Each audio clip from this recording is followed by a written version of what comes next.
ಪ್ರಿಯ ವೀಕ್ಷಕರಿಂದ ನಮ್ಮ ಮಧ್ಯೆ ತಮ್ಮ ಜೀವಿತದ ಸಾಕ್ಷಿನ ಹಂಚಿಕೊಳ್ಳುವುದಕ್ಕಾಗಿ ಸಹೋದರಿ ರತ್ನಮ್ಮ ಅವರಿದ್ದಾರೆ. ಅವರನ್ನು ಆಸರ ಟಿ ವಿ ಪರವಾಗಿ ಆತ್ಮೀಯವಾಗಿ ನಾನು ಸ್ವಾಗತ ಬಯಸ್ತೇನೆ. ನಿಮಗೆ ಸ್ವಾಗತ. ನೀವು ಏನು ಮಾಡ್ಕೊಂಡಿದ್ದೀರಾ? ನಾವು ಕೆಲ್ಸಕ್ಕೆ ಹೋಗ್ತಾ ಇದ್ವಿ. ಕೆಲಸಕ್ಕೆ ಏನು ಕೆಲಸ? ಹೋಳಿಗೆ ರೊಟ್ಟಿ ಮಾಡೋಕ್ಕೆ, ಫಂಕ್ಷನ್ಗಳಿಗೆ. ಯಾವುದು? ಹೋಳಿಗೆ ರೊಟ್ಟಿ. ಹೋಳಿಗೆ ಮಾಡ್ತೀರಾ ಹಾಗಾದರೆ? ಖಾಲಿ ಹೋಳಿಗೆ ಮಾತ್ರನಾ ಇಲ್ಲ ಬೇರೆ ಅಡುಗೆ ಮಾಡ್ತೀರಾ? ಇಲ್ಲ, ಕಾಯಿ ಹೋಳಿಗೆ, ಬೇಳೆ ಹೋಳಿಗೆ, ಪೂರಿ, ಪೂರಿ, ರೊಟ್ಟಿ, ಅಕ್ಕಿ ರೊಟ್ಟಿ ಅದೆಲ್ಲ ಮಾಡೋಕೆ ಹೋಗ್ತೀವಿ. ಅದೆಲ್ಲ ಮಾಡ್ಲಿಕ್ಕೆ ಹೋಗ್ತೀರಾ? ನೀವು ಸ್ವಂತವಾಗಿ ಮಾಡ್ತೀರಾ ಅಥವಾ ಬೇರೆ? ಎಲ್ಲ ಸಂಬಳಕ್ಕಾಗಿ ಹೋಗ್ತೀವಿ. ಸಂಬಳಕ್ಕಾಗಿ ಹೋಗ್ತೀರಾ? ಓಕೆ. ಹೇಗೆ ಆಗ್ತದೆ ಅಡುಗೆ ಎಲ್ಲ? ಈಗ ಒಳ್ಳೆ ಆಗ್ತದೆ. ಓಕೆ. ನೀವು ಹುಟ್ಟಿ ಬೆಳೆದ ಊರು ಯಾವುದಮ್ಮ? ಶಿವಮೊಗ್ಗದಲ್ಲೇ. ಈಗ ವಾಸಿಸ್ತಿರೋದು ಶಿವಮೊಗ್ಗದಲ್ಲೇ. ಈಗ ಕೂಡ ಶಿವಮೊಗ್ಗದಲ್ಲಿದೆ, ಹುಟ್ಟಿ ಬೆಳೆದ ಅಲ್ಲೇ. ಓಕೆ. ನಿಮ್ಮ ತಂದೆ ತಾಯಿ ಏನು ಮಾಡ್ತಾಯಿದ್ರು? ತಂದೆ ಇಲ್ಲ, ಅಮ್ಮ ಇದ್ದಾರೆ. ಅಲ್ಲ, ಸ್ಟಾರ್ಟಲ್ಲಿ ಚಿಕ್ಕ ಬಾಲ್ಯಕಾಲದಲ್ಲಿರುವಾಗ, ಚಿಕ್ಕವರಿರುವಾಗ ನಿಮ್ಮ ತಂದೆ ಏನು ಮಾಡ್ತಾಯಿದ್ರು? ತಂದೆ ಕೆಲ್ಸಕ್ಕೆ ಹೋಗ್ತಿದ್ರು. ನಾವು ಗಾರೆ ಕೆಲ್ಸಕ್ಕೆ ಹೋಗ್ತಿದ್ರು. ಕೂಲಿಗೆ ಹೋಗ್ತಿದ್ರು ನಮ್ಮ ತಂದೆ. ಅವ್ರು ಕೆಲಸ ಮಾಡ್ತಿದ್ರು. ನಾವು 11 ವರ್ಷಕ್ಕೆ ನಾವು ಫ್ರೆಂಡ್ಸ್ಗಳು, ಹುಡುಗರು, ಹೆಣ್ಮಕ್ಳೆಲ್ಲ ಇದ್ವಿ. ನಮ್ಮ ತಂದೆ ಕೂಲಿ ಕೆಲ್ಸಕ್ಕೆ ಹೋಗ್ತಿದ್ರು. ಕೂಲಿ ಕೆಲಸ ಹೋಗ್ತಿದ್ರು. ತಂದೆ ಇವತ್ತು ಎಷ್ಟು ಜನ ಮಕ್ಕಳು ನೀವು? ನಾವು 5 ಜನ. 5 ಜನ ಮಕ್ಕಳು. ನೀವು? ಅಕ್ಕ ದೊಡ್ಡವರು, 2 ಅಣ್ಣಂದಿರು ದೊಡ್ಡವರು, ನಾನು 4ನೇವಳು, ತಂಗಿ 5ನೇವಳು. ಓಕೆ. ಅವ್ರು ಗೋವದಲ್ಲಿದ್ದಾರೆ. ಅದು ನೀವು ಶಾಲೆ ಕಲ್ತಿದ್ದೀರಾ? ಇಲ್ಲ, ಕಲ್ತಿಲ್ಲ. ನಮ್ಮಮ್ಮ ಶಾಲೆಗೆ ಸೇರಿಸಿಲ್ಲ. ಯಾಕೆ? ಆಗಿನ ಕಾಲದಲ್ಲಿ ಸೇರಿಸಿಲ್ಲ ನಮಗೆ. ಕಾರಣ ಅಂದರೆ ಓದಕ್ಕೆ ಹೋಗ್ತೀವಿ ಅಂದರೆ ಓದೋದು ಬೇಡ, ನಿಮ್ಮಪ್ಪ ಏನು ಕುಡ್ಕ, ಯಾಕೆ ಓದಕ್ಕೆ ಹೋಗ್ತೀರಾ ಅಂತ ಹೇಳೋರು ನಮ್ಮಮ್ಮ. ಅಪ್ಪ ಕುಡಿತಿದ್ರು? ಕುಡಿತಿದ್ರು. ಅಪ್ಪ ಕುಡಿಯೋದಕ್ಕೂ ನಿಮಗೆ ಶಾಲೆ ಹೋಗೋದಕ್ಕೆ ಏನು ಸಂಬಂಧ? ಅಂದರೆ ಅವ್ರು ಕುಡಿತಿದ್ರು, ನೀವು ಹೋಗುವ ಅಂದರೆ ಆರ್ಥಿಕ ಪರಿಸ್ಥಿತಿ ಆಗಿತ್ತು ನಿಮ್ಮದು. ತುಂಬ ಕಷ್ಟ ಇತ್ತಾ? ಕಷ್ಟ ಅಂದರೆ ಚೆನ್ನಾಗೇ ಇದ್ವಿ. ಆದರೆ ನಮ್ಮಪ್ಪ ಕುಡಿಯೋರಲ್ವಾ, 5 ಜನ ಮಕ್ಕಳು, ಅಕ್ಕನಿಗೆ ಒಬ್ಳಿಗೆ ಮದುವೆ ಆಗಿರೋದು, 4 ಜನ ಇದ್ವಲ್ಲ. ಹಂಗಾಗಿ ನಮ್ಮಮ್ಮ ಹೋಗೋದು ಬೇಡ, ನೀವು ಓದಿ ಏನು ಮಾಡ್ತೀರಾ ನೀವು ಅಂತ ನಮ್ಮಮ್ಮ ಹೇಳೋರು. ಓಕೆ. ನಮ್ಮ ಅಣ್ಣ ದೊಡ್ಡಣ್ಣ 7ನೇ ಕ್ಲಾಸ್ ಓದಿದ್ದಾನೆ. ಆಮೇಲೆ ತಂಗಿ 7ನೇ ಕ್ಲಾಸ್ ಓದಿದ್ದಾಳೆ. ನನಗೆ ಮಾತ್ರ ಸೇರಿಸಿಲ್ಲ, ನಮ್ಮ ಸಣ್ಣನಿಗೂ ಸೇರಿಸಿಲ್ಲ ಶಾಲೆಗೆ. ನಮ್ಮ ಅಣ್ಣನೇ ಕರ್ಕೊಂಡೋಗಿ ಗೌರ್ಮೆಂಟ್ ಶಾಲೆಯಲ್ಲಿ ನನಗೆ ಸೇರಿಸಿದ್ದ. ಅಲ್ಲಿ ಸೇರಿಸ್ಬೇಕಾದ್ರೆ ಅಲ್ಲಿ ನಿಮ್ಮ ಅಮ್ಮ ಅಪ್ಪನಿಗೆ ಕರ್ಕೊಂಡು ಬರಪ್ಪ ಅಂತ ಹೇಳಿದರು ಮಾಸ್ಟ್ರು. ಆ ಮಾರನೇ ಸಹ ಬಂದು ನಮ್ಮ ಅಮ್ಮನ ಹತ್ರ ನಮ್ಮ ಅಣ್ಣ ಹೇಳಿದರು, ಅಮ್ಮ ಶಾಲೆಗೆ ಸೇರಿಸ್ಬೇಕಂತೆ, ಹುಟ್ಟಿದ ಸರ್ಟಿಫಿಕೇಟ್ ಎಲ್ಲ ಕೇಳಿದರು, ಬಾರಮ್ಮ ಅಂತ. ಅವಳು ಓದಿ ಏನು ಮಾಡ್ತಾಳೆ ಬಿಡು, ಅವಳಿಗೆ ಓದೋದು ಸೇರ್ಸೋದು ಬೇಡ ಅಂತ ನಮ್ಮಮ್ಮನೇ ಅಂದರು. ತಿರುಗಿ ಮಾರನೇ ಸನೇ ನಮ್ಮ ಅಣ್ಣ ಹೋಗಿ ಹುಟ್ಟಿದ ಡೇಟ್ ಅವನೇ ಬಾಯಲ್ಲಿ ಹೇಳಿ ಅವನೇ ಸೇರಿಸಿದ್ದ ನಮ್ಮ ಸಣ್ಣಣ್ಣ. ಆಮೇಲೆ ಓದ್ತಾ ಇದ್ದಿತ್ತು. ಆವಾಗ ತಮಿಳು ಕನ್ನಡ 2 ಇತ್ತು. 3ನೇ ಕ್ಲಾಸ್ ತನಕ ಓದಿದ್ವಿ. ಆದರೆ ಈಗ ವಿದ್ಯೆ ಹತ್ತಿಲ್ಲ ನಮಗೆ. ನಮ್ಮ ಅಕ್ಕನ ಮಗನಿಗೆ ನೋಡ್ಕೋಬೇಕಂತೇಳಿ ನನಗೆ ಶಾಲೆ ಬಿಡಿಸ್ಬಿಟ್ರು. ಅವರು ತುಂಬ ಪ್ರಾಬ್ಲಮ್ ಇತ್ತು. ಅವ್ರ ಗಂಡನೂ ಸರಿ ಕೆಲ್ಸಕ್ಕೆ ಹೋಗಲ್ಲ ಅಂತೇಳಿ ನನಗೆ ಶಾಲೆಯಿಂದ ಬಿಡಿಸಿ ಅವ್ರ ಮಗನಿಗೆ ಇಟ್ಕೊಳಕಂತೇಳಿ ನಾನು ಕರ್ಕೊಂಡೋದ್ರು. ಅವರು ರೈಸ್ ಮಿಲ್ಲಿಗೆ ಕೆಲ್ಸಕ್ಕೆ ಹೋಗ್ತಿದ್ರು ನಮ್ಮ ಅಕ್ಕ ಅವರು. ಇಲ್ಲಿಂದ 1.5 ಕಿಲೋಮೀಟ್ರ್ ನಾನು ಪಾಪಿಗೆ ಎತ್ಕೊಂಡು ಬಸ್ ಸ್ಟ್ಯಾಂಡ್ ತನಕ ಬರ್ಬೇಕು. ನಾನು ಅವ್ರಿಗೆ ಹಾಲು ಕುಡ್ಸಕ್ಕಂತೇಳಿ ಪಾಪಿಗೆ ಎತ್ಕೊಂಡು ಬರಬೇಕು. ಹಂಗಾಗಿ ಅವ್ರ ಮನೇಲೇ ಇದ್ಬಿಟ್ಟೆ ನಾನು, ಅಕ್ಕನ ಮನೇಲಿ. ಆಮೇಲೆ ಸ್ವಲ್ಪ ದಿವಸಕ್ಕಾಗಿ ನಮ್ಮ ಮನೆಗೆ ಬಂದೆ ನಾನು.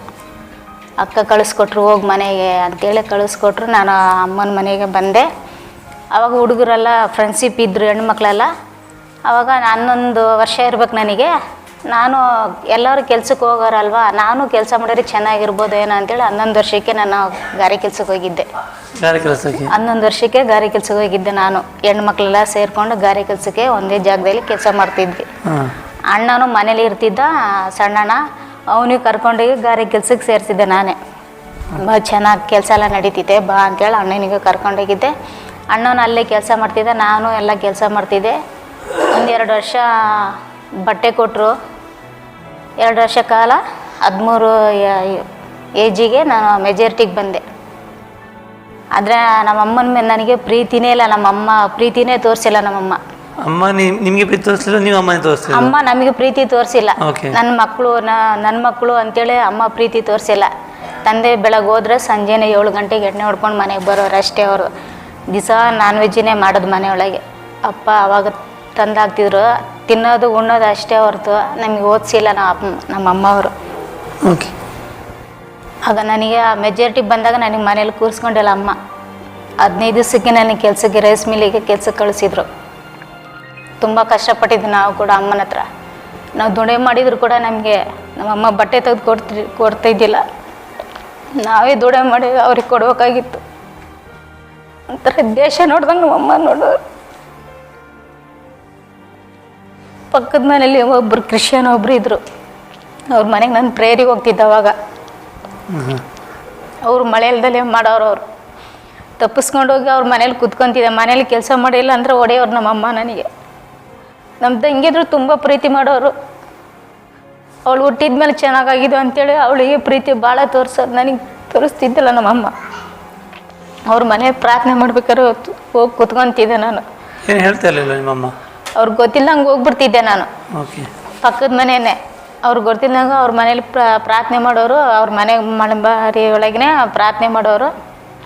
ಆವಾಗ ಕೂತ್ಕೊಂಡು ಮನೆಗೆ ಬರ್ಬೇಕಂದ್ರೆ ತುಂಬ ಎದ್ರುಕೊಂಡೇ ಬರೋದು ನಾನು. ಹಂಗಾದ್ರೂ ಹೊಡಿತಿದ್ರು ಅಮ್ಮ ನನಗೆ. ಅವ್ರ ಮನೇಲಿ ಏನು ಕೆಲಸ ನಿನಗೆ ಹಂಗಂತೇಳಿ ಹೊಡೆಯೋರು ನನಗೆ. ಹಂಗಾದ್ರೆ ಹೊಡ್ತಾ ಇಸ್ಕೊತಿದ್ದೆ. ತುಂಬ ಹೊಡೆಯೋರು ಅಮ್ಮ ಅಂತೂ. ನನಗೆ ಹಿಂಸೆ ಭಾಳ ಕೊಟ್ಟಿದ್ದಾರೆ ನನಗೆ. ಅಪ್ಪ ನಮಗೇನು ಒಂದು ಏಟನ್ನು ಹೊಡೆದಿಲ್ಲ, ಚೆನ್ನಾಗೇ ಸಾಕಿದ್ರು ಅಪ್ಪ. ಆಮೇಲೆ 21 ವರ್ಷಕ್ಕೆ ನಮ್ಗೆ ಮದುವೆ ಆಯಿತು. 21 ವರ್ಷಕ್ಕೆ? 21 ವರ್ಷಕ್ಕೆ ಮದುವೆ ಆಯಿತು. ಯಾರು ಮದುವೆ ಮಾಡಿ? ನೀವೇ ನೋಡಿದ್ರಾ? ಇಲ್ಲ, ಅಮ್ಮ ಅಪ್ಪನೇ ನೋಡಿ ನನಗೆ ಮದುವೆ ಮಾಡಿದ್ದು. ಓಕೆ. ಹುಡುಗ ಎಲ್ಲಿ ಅವನು? ಇಲ್ಲಿ ಶಿವಮೊಗ್ಗದಲ್ಲಿ ಅತ್ತೆ ಮಗನೇ. ಅವರಿಗೆ ಮದುವೆ ಮಾಡಿಕೊಟ್ರು. ಒಂದು ತಿಂಗಳೇ ಚೆನ್ನಾಗಿದ್ವಿ ಗಂಡ ಹೆಂಡತಿ. ಆಷಾಢ ತಿಂಗಳು ಬಂದಂತೇಳಿ ಅಮ್ಮನ ಮನೆಗೆ ಹೋದೆ. ಆವಾಗ ಹೋಗಿ ಬರಬೇಕಾದ್ರೆ ಜಗಳ ಸ್ಟಾರ್ಟ್ ಆಗ್ಬಿಡ್ತು ಅತ್ತೆ ಮನೆಗೆ. ತುಂಬ ಚೆನ್ನಾಗಿದೆ, ಕ್ಲೋಸಾಗಿ ಮದುವೆಗೆ ಮುಂಚೆ ಚೆನ್ನಾಗಿದೆ, ಎಲ್ಲ ಇದ್ದೆ. ಮದುವೆ ಆದಮೇಲೆ ನನಗೆ ಪ್ರಾಬ್ಲಮ್ಗಳು ಸ್ಟಾರ್ಟ್ ಆಯಿತು. ಮಾಟ ಮಂತ್ರ ಮಾಡೋದು ಅತ್ತೆ ಮನೆಯಲ್ಲಿ, ತುಂಬ ಗಂಡ ಹೆಂಡತಿಗೆ ಆಗಿಲ್ದಂಗೆ ಮಾಡೋದು ಆ ಥರ. ಯಾರು ಮಾಡೋದು? ಅತ್ತೆ ಮನೆಯಲ್ಲೇ. ಅತ್ತೆ ಮನೆಯಲ್ಲೇ ಮಾಡೋದು? ಅತ್ತೆ ಮನೇಲಿ ಅತ್ತೆಗಳ ಗಂಡ ಹೆಂಡತಿ ಚೆನ್ನಾಗಿರಬಾರ್ದು ಹಂಗೆಲ್ಲ ತುಂಬ ಮಾಡಿಸಿಡೋಕ್ಕೆ ತುಂಬ ಪ್ರಯತ್ನ ಮಾಡಿದರು. ಮತ್ತು ಬೇರೆ ಆದ್ವಿ ನಾವು ಕೂಡ. ಆಮೇಲೆ ತುಂಬ ಜಗಳ ಆಗತ್ತೆ ಅಂತೇಳಿ ಅಲ್ಲ ತಿರ್ಗಾ ಅಲ್ಲಿ ಹೋಗಿ ತಿರ್ಗಾ ಒಂದಾದ್ವಿ. ನಮ್ಮ ಮಾವ ಒಬ್ಬರೇ ಇದ್ದಾರಲ್ಲ ಅಂತೇಳಿ ಅವ್ರು ಊಟ ಹಾಕೋಕ್ಕೆ ಯಾರಿಲ್ಲ ಅಂತೇಳಿ ಅವರು ಅದು ಮಾವನ ಜೊತೆಗೆ ಹೋದೆ. ಅತ್ತೆ ಮನೆ ಬಿಟ್ಟು ಹೋಗಿದ್ರು. ಗಂಡ ನಮ್ಮ ಮಾವ ಹೊಡಿತಾರೆ ಅಂತೇಳಿ ಅತ್ತೆಗೆ. ಅವ್ರ ಜೊತೆಗೆ ಇದ್ವಿ, ಅವ್ರ ಜೊತೆನೇ ಚೆನ್ನಾಗಿದ್ವಿ. ಆಮೇಲೆ ಮೈದನಿನ ಮದುವೆ ಆಯಿತು, ಜಾಸ್ತಿ ಆಯಿತು ನಮಗೆ ಪ್ರಾಬ್ಲಮ್ ಮನೆಯೊಳಗೆ. ತುಂಬ ನಮ್ಮ ಮನೆಯವ್ರು ಎಣ್ಣೆ ಹೊಡೋದು ಫುಲ್ಲು ಜಾಸ್ತಿ, ಜಗಳ ಮಾಡೋದು ಹಂಗೆಲ್ಲ ತುಂಬ ಸಮಸ್ಯೆಗಳು ತುಂಬ ಆಯಿತು. 2 ಹೆಣ್ಮಕ್ಳಿದ್ದಾರೆ, ಮಗ ಒಬ್ಬನಿದ್ದಾನೆ 20 ವರ್ಷ. ನಿಮಗೆ? ಓಕೆ. ನೀವು ಅಂದರೆ ಯೇಸುಸ್ವಾಮಿ ಬಗ್ಗೆ ಮತ್ತೆ ಯಾವ ಕ್ಯಾರೆಕ್ಟರ್ ಅರ್ಥ ಮಾಡ್ಕೊಂಡ್ರಿ? ಈಗ ಒಂದು 6 ವರ್ಷ ಆಯಿತು ನಾವು. ಹೇಗೆ ಅಂದರೆ ನೀವು ಅಲ್ಲಿ ಈಗ ಮತ್ತೆ ಪ್ರಾಬ್ಲಮ್ ಆದಮೇಲೆ ಪುನಃ ಗಂಡ ಬಿಟ್ಟು ಮನೆಗೆ ವಾಪಸ್ ಹೋದ್ರ? ವಾಪಸ್ಸು ಈಗ ತುಂಬ ನನಗೆ ಸೀರಿಯಸ್ ಆಗಿ ತುಂಬ ಎಲ್ಲ ದೇವ್ರಿಗಳಿಗೆ ಹೋಗಿ. ಏನಾಗಿತ್ತು? ಆಸ್ತಿ ಕಾಲಕ್ಕೆ ನಮಗೆ ಮಾಡಿಸಿಟ್ಟು ಮನೆ ಬಿಟ್ಟು ಹೋದ್ವಿ ನಾವು. ಯಾರೆಲ್ಲ? ನೀವು ಒಬ್ಬರು ಹೋದ್ರ? ಗಂಡ ಹೆಂಡತಿ ಇಬ್ಬರು, ಮಕ್ಕಳೆಲ್ಲ ಹೋದ್ವಿ. ಓಕೆ. ಮಕ್ಕಳಿಗೆಲ್ಲ ಕರ್ಕೊಂಡು ಹೋದ್ವಿ. ತುಂಬ ದೇವಸ್ಥಾನಗಳಿಗೆಲ್ಲ ನಾವು ಹೋದ್ವಿ, ಚೆನ್ನಾಗಾಗತ್ತೆ ಅಂತೇಳಿ. ಅಲ್ಲಿ ಚೆನ್ನಾಗಾದರೆ ಕಾಣಿಕೆ ಇಷ್ಟು ಕೊಡ್ತೀನಿ ಅಂತ ಅರಕೆ ಮಾಡ್ಕೊಳೋದು. 1-2 ಸಲ ಚೆನ್ನಾಗಿರೋದು, 3ನೇ ಸಲ ಹಂಗೆ ಆಗೋದು, ಹಂಗೆಲ್ಲ ಆಗ್ತಿತ್ತು ನಮ್ಮ ಮನೆ. ಜಗಳ? ಗಂಡ ಹೆಂಡತಿ ಜಗಳ ಆಗೋದು? ಹೌದು. ಓಕೆ. ತುಂಬ ಆಗ್ತಿತ್ತು ಮನೆಯೊಳಗೆ. ಆಮೇಲೆ ಹಿಂಗೆ ನಡೀತಾ ಇತ್ತು. ತುಂಬ ದೇವಸ್ಥಾನಗಳಿಗೆಲ್ಲ ನಾನು ಹೋದೆ, ನನಗೇನು ಚೆನ್ನಾಗಾಗಲಿಲ್ಲ. ಈಗ 6 ವರ್ಷ ಕೆಳಗೆ ತುಂಬಾ ನನಗೆ ಹೊರಗಡೆ ಕೂತ್ಕೊಂಡ್ರೆ ಸಮಾಧಾನ ಇರೋದಿಲ್ಲ, ಒಳಗಡೆ ಬಂದರೆ ಸಮಾಧಾನ ಇರೋದಿಲ್ಲ.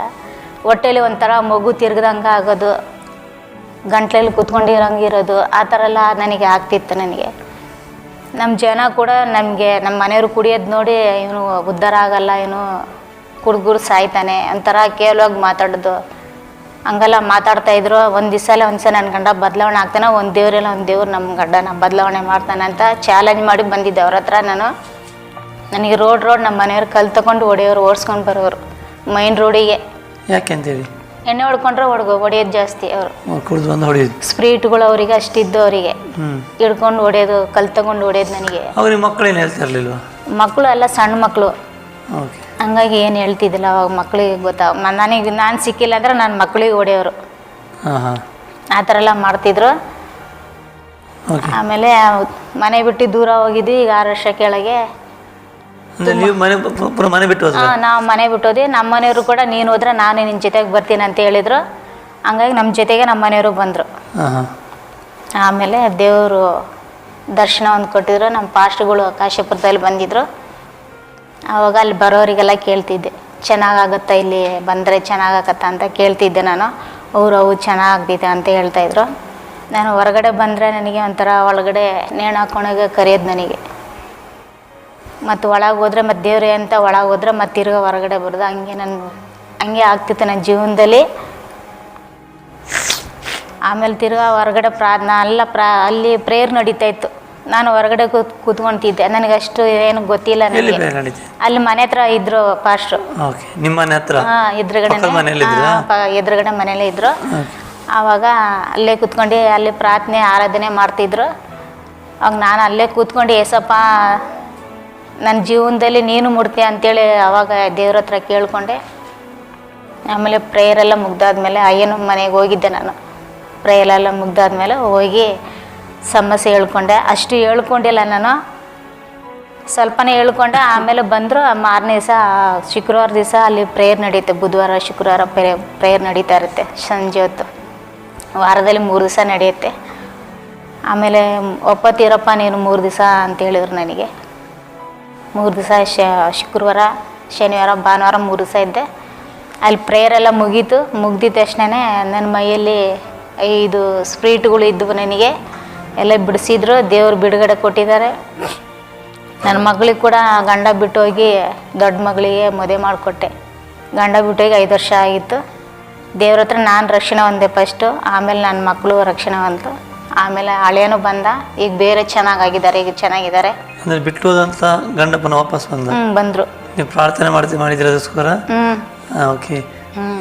ಅಲ್ಲಿ ನೀವೀಗ ಪ್ರಾರ್ಥನೆ ಬರ್ ನಿಮ್ಮ ಗಂಡನಿಗೆ ಗೊತ್ತಾಗ್ಲಿಲ್ವ? ಗಂಡ ಹೇಳಿದ್ರು ನಾನು ಹಿಂಗೆ ಹೋಗ್ತೀನಿ ಅಂತ ಹೇಳಿದೆ. ನಮ್ಮ ದೇವ್ರು ಬಿಟ್ಟು ನಾನು ಬರಲ್ಲ, ನೀನು ಮೈ ಆರಾಮಿಲ್ಲಲ್ಲ, ನೀನು ಹೋಗ್ಬೇಕಾದ್ರೆ ನೀನು ಬೇಡ ಅಂತ ಹೇಳೋದಿಲ್ಲ ನಾನು, ನೀನು ಹೋಗ ಅಂತ ಹೇಳಿದ್ರು ನಮ್ಮ ಮನೆಯವರು. ಆಮೇಲೆ ನಾನು ಹೋಗ್ತಾ ಆಮೇಲೆ ಅವರು ನನಗೆ ಕರ್ಕೊಂಡು ಆಮೇಲೆ ಬೇರೆ ಮನೆ ಚೇಂಜ್ ಮಾಡಿದ್ರು ನಮ್ಮ ಅಯ್ಯವರು. ಅಲ್ಲಿ ಹೋದ್ಮೇಲೆ ನಮ್ಮ ಮನೆಯವ್ರು ಕರ್ಕೊಂಡೋಗಿ ಗಾಡಿಯಲ್ಲಿ ಬಿಡೋದು ಮಾಡ್ತಿದ್ರು. ಅವಾಗ ನಾನು ಅಂದೆ ಬಾ ಇದು ದೇವ್ರೇ ಅಂತೇಳಿ ನಾನೇ ಸುಮ್ಮನೆ ಮೇಲೆ ಕರ್ಕೊಂಡು ಹೋಗ್ತಿದ್ದೆ. ಕೂತ್ಕೊತಿದ್ರು. ಅವರೇ ಕೇಳೋರು, ವಾಕ್ಯ ಕೇಳೋರು. ಒಂದು ಸ್ವಲ್ಪ ಕೂತು ಬರೋದು. ಆಮೇಲೆ ಅವ್ರಿಗೆ ಮನಸ್ಸು ಪ್ರಾರ್ಥನೆ ಮಾಡ್ತಾ ನಮ್ಮ ಅಯ್ಯನಿಗೆ ಹೇಳ್ತಾ ಇದ್ದೆ ಈ ಥರ ಮನೆಯೊಳಗೆಲ್ಲ ಸಮಸ್ಯೆ ಇದೆ. ಅಲ್ಲ, ಈಗ ನೀವು ರಕ್ಷಣೆ ಬಂದ ಮೇಲೆ ಮತ್ತೆ ಅವ್ರ ಅದೇ ರೀತಿ ಕುಡಿತಿದ್ರು. ಅಂದ್ರೆ ಕುಡಿಯೋದು ಬಿಟ್ರು. ಆಮೇಲೆ ಪ್ರಾರ್ಥನೆ ಇರ್ಬೇಕಾದ್ರೆ ಬಿಟ್ರು ಅವರು. ಪ್ರಾರ್ಥನೆ ಬಂದ್ಮೇಲೆ ಕುಡಿದೆಲ್ಲ ಬಿಟ್ರು. ರಕ್ಷಣೆ ಹೊಂದಿದ್ರು ಅವರು ಕೂಡ. ಅವರು ರಕ್ಷಣೆ ಹೊಂದ್ರು. ಆಮೇಲೆ 1 ವರ್ಷ ಬಿಟ್ಟು ರಕ್ಷಣೆ ಹೊಂದ್ರು. ಆಮೇಲೆ ಸಣ್ಣ ಮಗಳಿಗೆ ಕೂಡ ಸಮಸ್ಯೆ ಇತ್ತು. ಅದನ್ನು ಬಿಡುಗಡೆ ಮಾಡಿ ಸಣ್ಣ ಮಗಳಿಗೆ ಇಂಜಿನಿಯರ್ ಗಂಡು ಸಿಕ್ಕಿದ್ದ. ಇಂಜಿನಿಯರಿಂಗ್ ಮದುವೆ ಮಾಡಿಕೊಟ್ಟಿದ್ವಿ. ಚೆನ್ನಾಗಿದ್ದಾರೆ ಅವರು ಕೂಡ. ನಮ್ಮ ಮಗನ ಕೂಡ ನಾನು ಹಿಂಗೆ ಬರ್ಬೇಕಾದ್ರೆ ಅನೇಕ ಜನಗಳೆಲ್ಲ ತಪ್ಪಾಗಿ ನಮಗೆ ಅಪರಾಧ ಹೊರಿಸಿದ್ರು. ನನಗೆ ಚರ್ಚಿಗೆ ಬರ್ತೀನಿ ಅಂತೇಳಿ ತುಂಬ ಅಪರಾಧ ಹೊರಿಸಿದ್ರು ಅನೇಕ ಜನಗಳು. ಆಗ ನಮ್ಮ ಏನ ಹತ್ರ ಹೇಳ್ತಾ ಇದ್ದೆ, ದೇವ್ರು ಇದನ್ನು ಬಿಡಪ್ಪ ಅಂದೆ ಪ್ರಾರ್ಥನೆ ಮಾಡಿ ಪ್ರೇಯರ್ ಮಾಡಿ ನಮ್ಗೆ ಕಳಿಸ್ತಾಯಿದ್ರು. ಚೆನ್ನಾಗಿದ್ವಿ ದೇವರಲ್ಲಿ ಬಂದು. ನಮ್ಮ ಹುಡುಗ ಕೂಡ ಪಾಯ್ಸನ್ ಕುಡ್ದು ದೇವರು ನಾನು ಇಲ್ಲಿ ಬರ್ತೀನಿ ಅಂತೇಳಿ ಅವನಿಗೆ ಇಷ್ಟ ಇಲ್ಲ. ಅವನಿಗೆ ಅದಕ್ಕೆ ಅವನು ಪಾಯ್ಸನ್ ಕುಡ್ದು ಆಮೇಲೆ ಮೆಗನ್ ಹಾಸ್ಪಿಟ್ಲ್ ಆಗಲ್ಲ ಅಂತ ಹೇಳ್ಬಿಟ್ರು. ನಾರಾಯಣ ಹೃದಯಕ್ಕೆ ತಂದು ಹಾಕಿದ್ವಿ. ಒಂದು ದಿವಸಕ್ಕೆ 25,000 ರೂಪಾಯಿ ಆಗುತ್ತೆ ಅಂತ ಹೇಳಿದ್ರು. ನನ್ನ ಮಗ ಒಬ್ಬನೇ ಅಲ್ವಾ, ದುಡ್ಡು ಹೋದ್ರೆ ಪರವಾಗಿಲ್ಲ, ಅವ್ನು ಬದುಕಬೇಕು ಅಂತ ಹೇಳಿದ್ದೆ. ನಾರಾಯಣ ಹೃದಯಕ್ಕೆ ಹಾಕಿದ್ವಿ. ಅಲ್ಲಿ ಕೂಡ ಉಳಿಯಲ್ಲ, ಅವನು ಪಾಯ್ಸನ್ ಎಲ್ಲ ಬ್ಲಡ್ಡಿಗೆ ಹೋಗಿದೆ, ಉಳಿಯಲ್ಲ ಅಂತ ಹೇಳಿದ್ರು. ಸೈನ್ ಹಾಕ್ರಂತೆ ಸೈನ್ ಹಾಕಿಸ್ಕೊಂಡ್ರು ನಮ್ಮ ಕೈಯಲ್ಲಿ. ಆವಾಗ ದೇವರು ಅದ್ಭುತ ಮಾಡಿದ್ರು ಅವನನ್ನ. ಆಮೇಲೆ 3 ದಿವಸ ಎಲ್ಲರೂ ಕೂಡ ಫಾಸ್ಟಿಂಗ್ ತೆಗ್ದು, ನಮ್ಮ ಸಭೆಯಲ್ಲಿ ಇರೋರೆಲ್ಲ 3 ದಿವಸ ಫಾಸ್ಟಿಂಗ್ ತೆಗ್ದು ಎಲ್ಲರೂ ಇದ್ದರು. IC ವಾರ್ಡಲ್ಲಿ ಒಂದು 3 ದಿವಸ ಇದ್ದ, 5 ದಿವಸ ಇದ್ದ. ಆಮೇಲೆ ಡಾಕ್ಟ್ರುಗಳು ಕರೆದು ನಿಮ್ಮ ಮಗ ಗಂಜಿ ಕುಡ್ದಿದ್ದಾನಮ್ಮ ಅಂತ ಹೇಳಿದರು. ನಾನು ಗುರುವಾರ ದಿವಸ ಕೂತ್ಕೊಂಡಿರ್ಬೇಕಾದ್ರೆ ಒಂದು ದೊಡ್ಡ ಸಿಡಿಲು ಹೊಡೀತು. ನಾನು ಮೊಬೈಲಿಗೆ ಚಾರ್ಜ್ ಹಾಕಿ ಕೂತ್ಕೊಂಡು ನಿದ್ರೆ ಹೋಗ್ಬಿಟ್ಟಿತ್ತು. ನನಗೆ ದೊಡ್ಡ ಸಿಡಿಲು ಹೊಡೀತು. ನಾನು ಎದೆಗೆ ತಲೆಗೆ ಹೊಡೆದಂಗೆ ಆಯಿತು. ಕಣ್ಣು ಬಿಟ್ಟು ನೋಡಿದ್ರೆ ಯಾರೂ ಇಲ್ಲ.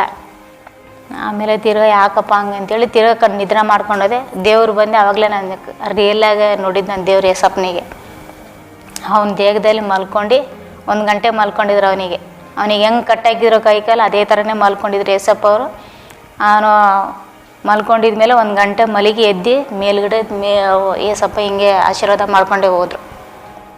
ಅವಾಗ ನನ್ನ ಮಗ ಬದುಕೊಂಡ ಅಂತೇಳಿ ಫುಲ್ಲು ಧೈರ್ಯ ಬಂದ್ಬಿಡ್ತು ನನಗೆ. ಮೇಲ್ಗಡೆ ಹೋಗಿ ಎಲ್ಲ ಪ್ರೇಯರ್ ಮಾಡ್ಕೊಂಡೆ. ನನ್ನ ಮಗನಿಗೆ ಉಳಿಸಿದ್ದಂಗೆ ಎಲ್ಲ ಮಕ್ಕಳಿಗೆ ಉಳಿಸು ಏಸಪ್ಪ ಅಂತೇಳಿ ಅಲ್ಲಿ ಸುತ್ತಾರ್ದು ಪ್ರೇಯರ್ ಮಾಡಿ ಕೆಳಗೆ ಬಂದೆ. ಶುಕ್ರವಾರ ನಿಮ್ಮ ಮಗ ಗಂಜಿ ಕುಡಿತಾನ ಅಂತ ಹೇಳಿದರು. ಗುರುವಾರ ಇದು ಘಟನೆ ನಡೆದಿರೋದು. ಶುಕ್ರವಾರ ಹಿಂಗೆ ಗಂಜಿ ಕುಡಿತಾನ ಅಂತ ಹೇಳಿದರು ಡಾಕ್ಟ್ರುಗಳು. ಆಮೇಲೆ 3 ಗಂಟೆ ಅಷ್ಟಿಗೆ ಡಾಕ್ಟ್ರು ಫೋನ್ ಮಾಡಿದರು, ನಿನ್ನ ಮಗನಿಗೆ ಜನರಲ್ ವಾರ್ಡಿಗೆ ಹಾಕ್ತೀನಿ ಬರ್ರಿ ಅಂತ ಹೇಳಿದರು. ಶುಕ್ರವಾರ ಜನರಲ್ ವಾರ್ಡಿಗೆ ಹಾಕಿದ್ವಿ. ದೇವರು ತುಂಬ ಅದ್ಭುತ ಮಾಡಿದಾರೆ, ಚೆನ್ನಾಗಿದ್ದಾನೆ ಅವನು ಕೂಡ. ರಕ್ಷಣೆ ಬಂದ್ರೆ ಅವರು ಕೂಡ ಇಲ್ಲ ಬಂದಿಲ್ಲ, ಕರ್ತನ ಬಳಿಗೆ ಬರಲಿಲ್ಲ. ಇಲ್ಲ, ಅವ್ನಿಗೆ ಗೊರ್ತವನಿಗೆ ಏಸಪ್ಪನೇ ಉಳಿಸಿರೋದ ಅಂತೇಳಿ ಗೊರ್ತವನಿಗೆ. ಸತ್ಯ ದೇವ್ರು ಅಂತ ಅನೇಕ ಮಕ್ಕಳು ಜನಗಳು ಮಾತು ಕೇಳಿ ಹಿಂಗೆ ಬರ್ತಾಯಿಲ್ಲ. ಅವನು ಬರ್ತಾನಂತ ನನ್ನ ನಂಬಿಕೆ ಇದೆ, ಬಂದೇ ಬರ್ತಾನೆ ಅವನು. ನಾನು ಸಾಯೋದ್ರೊಳಗೆ ಅವನಿಗೆ ರಕ್ಷಣೆ ಒಂದಿನ ನನ್ನ ಜೀವ ಬಿಡೋದು, ಅಲ್ಲಿ ತನಕ ನನ್ನ ಜೀವ ಹೋಗಲ್ಲ. ಅನೇಕ ಮಕ್ಕಳು ಕೂಡ ತುಂಬ ನಮ್ಮ ಜನಗಳಿಗೂ ರಕ್ಷಣೆ ಹೊಂದ್ಬೇಕಂತೇಳಿ ತುಂಬ ಆಸೆ ಇದೆ. ಯಾಕಂದ್ರೆ ಅನೇಕ ದೇವರುಗಳೆಲ್ಲ ಹೋಗಿ ಮಾಡಿಸ್ತಾ ಇದ್ದಾರೆ ಅವರು. ಅದಕ್ಕೆ ಆ ಥರ ಎಲ್ಲ ಮಾಡಬಾರ್ದು ಅವರು ಅಂತೇಳಿ ರಕ್ಷಣೆ ಹೊಂದ್ಬೇಕಂತ ನಾನು ತುಂಬ ಆಸೆ ಇದೆ. ಒಂದು ಸೇವೆನೂ ಮಾಡಬೇಕಂತ ತುಂಬ ಆಸೆ ಇದೆ ನನಗೆ. ಚೆನ್ನಾಗಾಗಿದ್ವಿ, ನಮ್ಮ ಕುಟುಂಬದಲ್ಲಿ ಎಲ್ಲ ಬದಲಾವಣೆ ಆಗಿದೆ. ನಮ್ಮ ಮನೆಯವರು ಕುಡಿಯೋದು ಬಿಟ್ಟಿದ್ದಾರೆ, ಚೆನ್ನಾಗಾಗಿದ್ವಿ, ಸಂತೋಷವಾಗಿದ್ದೀರಾ? ಸಂತೋಷವಾಗಿದ್ವಿ. ಕ್ರಿಸ್ತನ ಕಂಡುಕೊಳ್ಳೋ ಮೊದಲ ಜೀವಿತಕ್ಕಿಂತ ಈಗಿನ ಜೀವಿತ ತುಂಬ ಉತ್ತಮವಾಗಿದೆ. ನಮಗೆ ತಂದೆ ತಾಯಿ ಪ್ರೀತಿ ಇಲ್ಲ ಅಂದರೂ ಕೂಡ ನಮ್ಮ ಪಾಸ್ಟ್ ಪ್ರೀತಿ ಕೊಟ್ಟಿದ್ದಾರೆ. ಅವ್ರು ಸತ್ರು ಕೂಡ ಅವ್ರು ನಮ್ಮ ನೆರಳಲ್ಲಿ ಬಂದವ್ರಿಗೆ ನಮ್ಮ ಹೆಣ ಕೂಡ ತೆಗಿಬೇಕಾರಂತ ತುಂಬ ಪ್ರೀತಿ ಮಾಡ್ತೀವಿ ನಾವು. ತಂದೆ ತಾಯಿ ಕೂಡ ಅಷ್ಟು ಪ್ರೀತಿ ಮಾಡಿಲ್ಲ, ನಮ್ಮ ಬಂಧು ಬಳಗ ಕೂಡ ನಮಗೆ ಪ್ರೀತಿ ಮಾಡಿಲ್ಲ. ನಮ್ಮ ಪಾಸ್ಟು ಅಷ್ಟು ಪ್ರೀತಿ ಕೊಟ್ಟಿದ್ದಾರೆ ನಮಗೆ. ಅವ್ರಿಗೆ ತುಂಬ ಆಶೀರ್ವಾದ ಮಾಡಲಿ. ಅನೇಕ ಮಕ್ಕಳು ಇಲ್ಲಿ ಸ್ಥಳಕ್ಕೆ ಬರಲಿ ಅಂತೇಳಿ ದೇವ್ರ ಹತ್ರ ಕೇಳ್ಕೊತೀನಿ.